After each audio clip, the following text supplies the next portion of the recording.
but I did have one other thing. Taking the purples a little deeper, like, yeah, of course.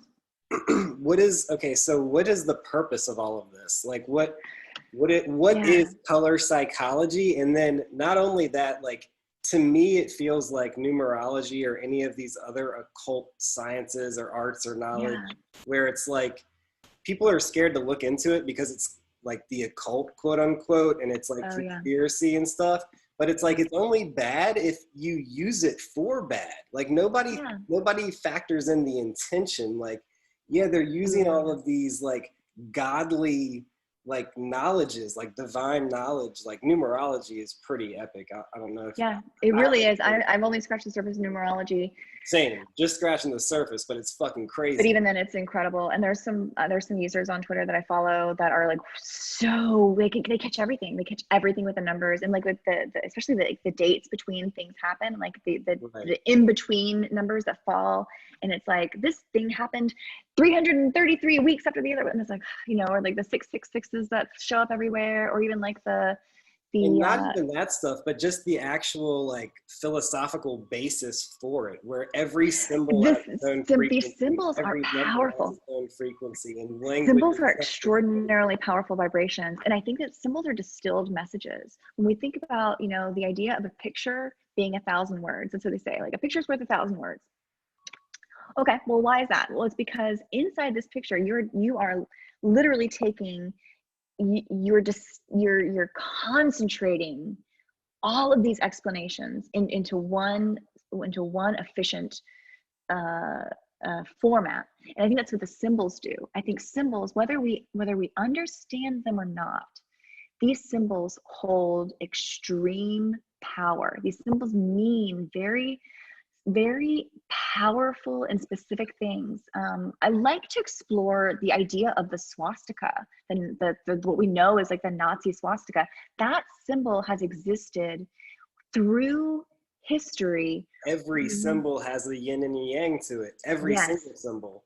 Yes, and I think that they like to take, so that symbol, we think of it as a Nazism, a Nazi symbol, but which is extraordinarily, you know, a destructive, emotional, intellectual concept of the Nazis. And then, but that symbol itself actually means something quite different. It means like a form of inner divinity. It means self-knowledge, self-understanding. Means like a version of the Gnostic, the gnosis, to be self-aware, to be self-knowledgeable, an inner divinity, an inner light, the inner truth coming from within. That's what that symbol has represented long before it was on a Nazi flag. And I feel like sometimes history is formed to give us a negative story around a really positive thing, like to steal that from us. Like history has stolen the swastika from us because of the Nazis. Like you can't use that symbol anymore. You just can't. I mean, you can go to Tibet and you can see, or you can go to like a Tibetan temples, and you will see what looks to be a swastika represented all up, because it's not a swastika. It's something. It's talking about this extreme connection with the divinity within us. But I think when I say they, there is some sort of ruling group that's making all of this happen. The deep state, the Illuminati. Yeah, exactly. The larger. But I like what you said about how we are the Illuminati. We are the illuminated ones. And I think that we do have this inner light. You know, they say our body is a temple. Well, what is a temple? A temple is a pyramid. Well, what's a pyramid? What's pyramid? Pyro is flame, middle, inner. We're a temple. A temple's a pyramid. A pyramid's an inner flame. We have an inner flame. Like, it all kind of like wraps around and goes back to each other. But yeah, I think that all these like important concepts reinforce how like our inner spark is something. We have an inner guiding light. We have an inner divinity. We have a spark inside of us. We have some sort of inner flame. And that is like our lantern. That's our lantern for this journey, is our inner light, is our inner flame. And I think that combats all of the forms of false light that surround us, whether it's through our screens. Sometimes I get on the conspiracy theory where I'm like second guessing the sun. I'm like, what's the deal with the sun? You know, how do I know that this sun's legit? I think it's intelligent. Everything that we hold dear, I like to kind of like a kitten, kind of knock it off the shelf without, just to see what happens, like just to see it crash on the ground and just to see what else goes on. The truth is gonna still be there. The truth will always stay intact, always. You don't have to believe the truth. That's what I love about the truth. You don't believe nothing, and the only thing that's left is truth, because the lies need your psychic energy. They need your faith in order to stay alive. Exactly. And that's what I believe that, like, I believe that the spell that we're under, I think that the deception, we talked about what's the point, the colors, the symbols, it's energy, it's magic. The color psychology, the thing I was getting to is, like, it seems like it's one of those things that, yes, they're obviously using it for deception, but isn't it good for us to learn about it and have awareness? So that I think so. I think so. I think the awareness creates, it's a little bit of a superpower when you can see it, you know, when you can see the colors represented in such a way. And let's say you're watching the morning news and they're talking about something really detrimental, really traumatic, but then you glance over and you can see that the whole screen's purple. You can be immune. You can suddenly in an instant go, oh, okay, well, that's what they're talking about is probably not valid. Could just be a signal that the purples are telling me that this whole segment is invalidated in my mind, and I can move on with my day, and this story rolls off of me rolls over me as like a passing cloud that is no longer shading my consciousness. How can we use purple to our advantage? You know, if people ask me that, they're like, do you wear purple? Or, you know, what do you think about purple? And I'm sitting in a purple chair right now. You can't see the lights, and you're wearing purple. I think purple is a really powerful color. And I think that for everything, just like the symbols, I think that the swastika example that actually is a very powerful, beautiful symbol outside of our context of it. I think that it is possible, and it is important for us to take these back, to take the power back, because it's used because it's powerful. Exactly. It's used because it's powerful. And I think that we do I wear purple purposefully now. Like I every once in a while, if I feel like, if I have something very, very important and I like need to feel like really energetic, like in charge of energy, or like I need to be like a walking energy field, I'll wear a pop of purple. And to me, I am just aware that I've got this little force field on me, and I'm going to use it for good. I'm only going to use my powers for good. I'm not trying to, like, you know, go rob a bank with a purple mask on or something, but, you know, it's just, I don't know if it's valid or not, but I do believe, because I do believe that they are using it against us. I believe that. And because you said the yin and the yang, that's the thing. You don't even have to believe some of this stuff. Like, that's the thing about the truth. You don't have to believe it. If you just have the eyes to see it.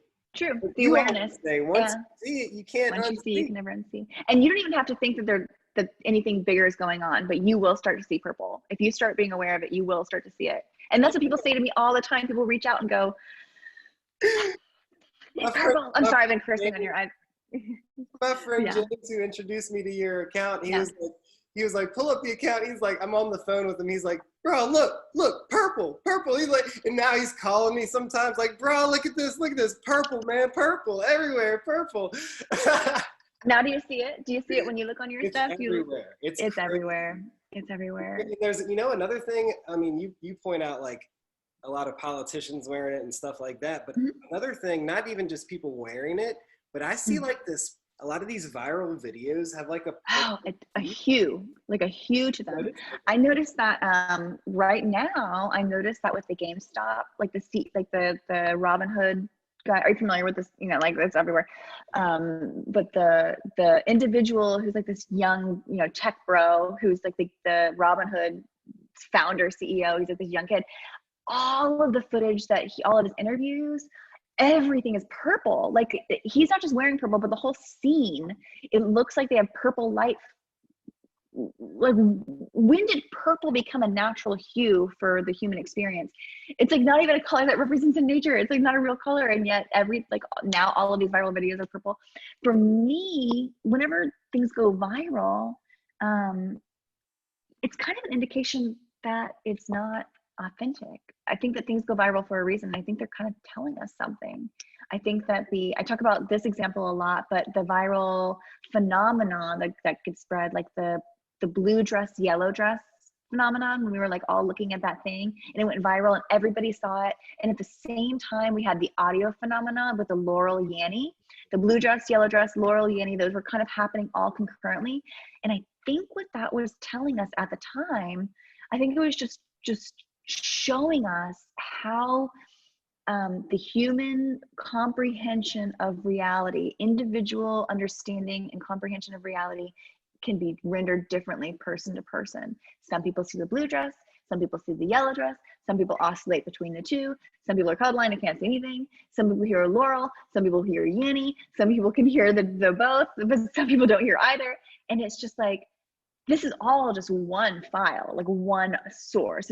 But what we have to understand is encoded in these single touch points, just like a symbol. What's encoded in this seemingly this single singular source is so much more than just, it's like a suitcase that's packed full of shit that our brain is unpacking, and we don't notice it. We just think it's this like flat symbol, but our brain is doing all of this unpacking of the meaning of these symbols and the meaning of these, even the phonetic alphabet, even, you know, the way that we A, B, C, D, E, F, G, like the mouth sounds that we're making with our phonetic alphabet, they're little swords, they're little energy spears that we throw out into the universe. Every time we speak, every time we say words, we are forming these mouth sounds that create these waves that go off into the universe. And there's sometimes really destructive, you know, our words are so powerful, and they call it spelling. You know, they call it spelling for a reason, because it's these energies and these incantations that sometimes we don't even realize that we're doing. Spells. We're casting. Yes, we're casting spells without even realizing. And I think it has more to do, so much less our words and like the dialogue that we're having, and more with the sounds and the energy behind, like the K sound. Yeah, is really like there's a big energy boost that's coming out whenever we like say certain sounds. And like the S, you know, it creates a very specific energy wavelength. It's a fire sound. I learned this from the numerology book. It's the sound that fire makes. That's why it's a fire. Are you talking about the S or the K? S. The S, yeah. But the crack, like yeah, like you turn on the gas and creates that spark, yeah. Or like light a lighter and even the word hiss, you know? Yeah, a spark, like, and the word spark, yeah. And interesting. Yep. Totally. And these words, and like, I think onomatopoeias, right? Are those the words that sound exactly like what they are? Like the word buzz sounds like buzzing. You know, they're embedded with all these energies, you know. I think that's really incredible too. I'm not sure if that's what onomatopoeia is, but yeah, I mean, yes. There's. Yeah, or something. Or there's some, homonym? Is that what it is?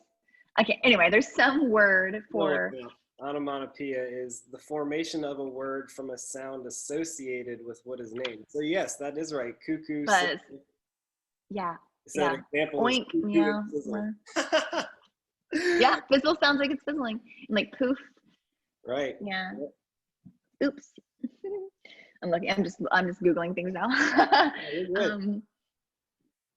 But yeah, I think I'm fascinated. I think my first, I like to write, and I've always liked to write.